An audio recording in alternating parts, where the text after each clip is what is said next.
What's going on there, viewers, and welcome back to F1 Fresh.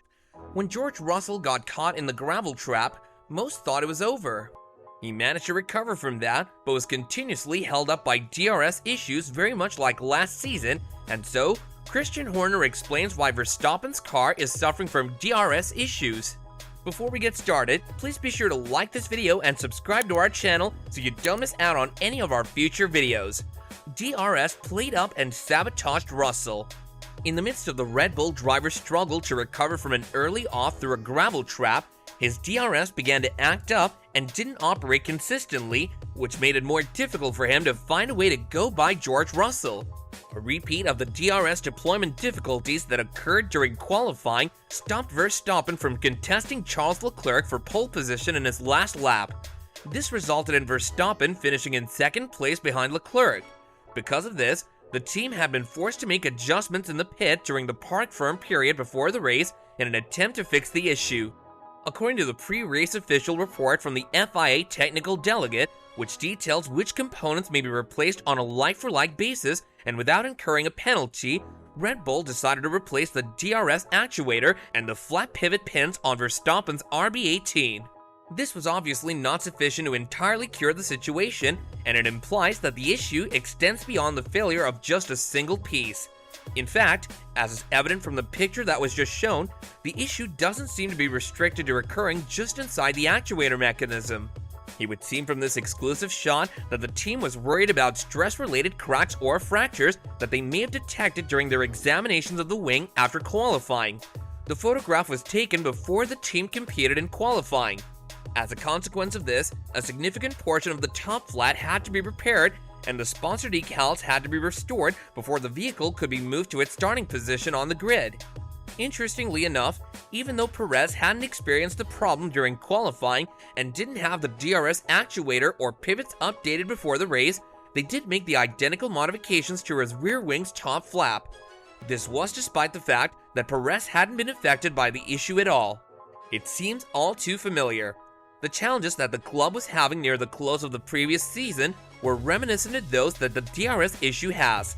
However, it's not obvious if the process that causes a stress-induced failure of the flap is the cause of the failure or whether the failure is caused by the mechanism. Red Bull team manager Christian Horner indicated the problem was on the team making things too lightweight in this part of the vehicle, with maybe a more flexible wing being subject to damage. He made these comments following the Spanish Grand Prix event. He elaborated on the matter by saying, "Of course, we're pursuing every ounce of performance, and weight is an issue as well. Perhaps we've set our sights too high over there, but I think it's important for us to get to the bottom of precisely what the problem is, because we believed we had a solution. Regrettably, it didn't turn out to be a dependable solution during the whole race. When Max Verstappen attempted to extend his wing flap on the run to the line during qualifying at the Dutch Grand Prix in the previous season, he was unable to do so for whatever reason. This was the first indication that Red Bull was having problems with their DRS system. During that particular weekend, there were no other incidents, but in the remaining races of 2021, there was a recurring problem of having to make repairs in between the qualifying and racing sessions. In those most recent races, it was also seen that the DRS flap and mechanism failure was followed by a flapping of the top flap when the DRS was deployed. This was something that was seen in practice in Spain as well. Be rated for cat and mouse games? As was the case in Bahrain, the DRS was shown to be an effective weapon in the on-track competitions that were held during the Saudi Arabian Grand Prix that occurred over the weekend.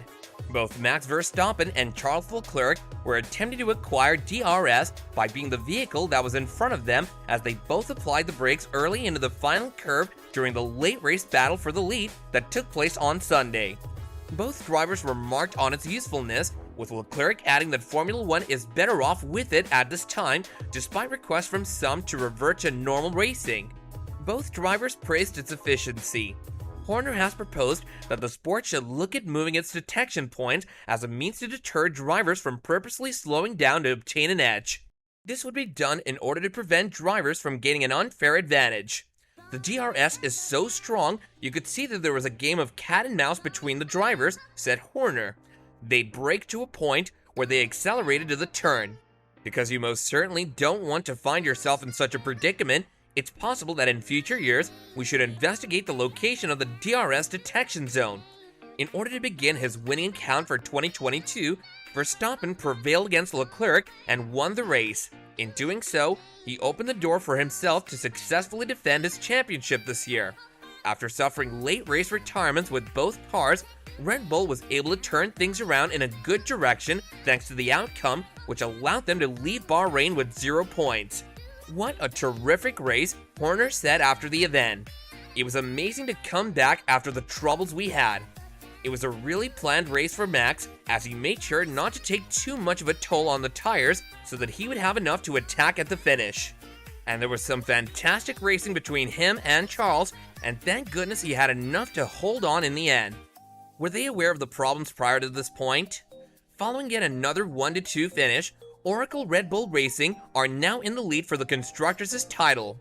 This comes as a result of Max Verstappen maintaining a streak of winning every race he starts in 2022. The Dutchman is also ranked first in the driver's standings at the moment. Red Bull was faced with a variety of challenges during the thrilling Spanish Grand Prix, but they were able to overcome them all. Not only did Verstappen lose position to Charles Leclerc early on as a result of his collision with the gravel, but he also struggled with a malfunctioning DRS. Because of this, overtaking George Russell in the closing stages of the race was almost difficult, a problem that Sergio Perez also encountered. Red Bull was ultimately able to secure a much-needed 1-2 finish when Leclerc was forced to pull out of the race and both of their cars were able to move ahead of the British driver. Although Perez was in the lead during much of the race, his team requested that he hang up the position to the Dutchman so that they could claim victory. This threw a wrench into the plans and made it difficult to predict who'd come out on top. Perez complied with the orders, but he let his crew know that there would need to be a discussion after the race. Christian Horner, the principal of the Red Bull team, expressed his ecstatic satisfaction with both the outcome and the way in which the two Red Bull drivers collaborated. Additionally, Horner said that the team was aware of Verstappen's DRS issue before the start of the race. It's amazing for the team to bring home our second 1-2 result in 3 races, which was very significant for us in the quest for both championships. We are now one step closer to clinching both of them. Both drivers got off to strong starts, and everything seemed to be settling down well until suddenly Max was driven to a skid by a big gust of wind, which caused him to fall to 4th place in the standings. We already knew he had a DRS problem, so at that point, we decided to convert him to a 3-stop strategy and give him tire advantage over Leclerc and Russell, but we were still unsure at that stage whether a 2 or 3 stop was the better choice. Well guys, that's all from us in today's video. Don't forget to subscribe to our channel and hit that bell so you don't miss out on future videos going forward. If you enjoyed the content, then do let us know by leaving a like, and until next time, take care and goodbye.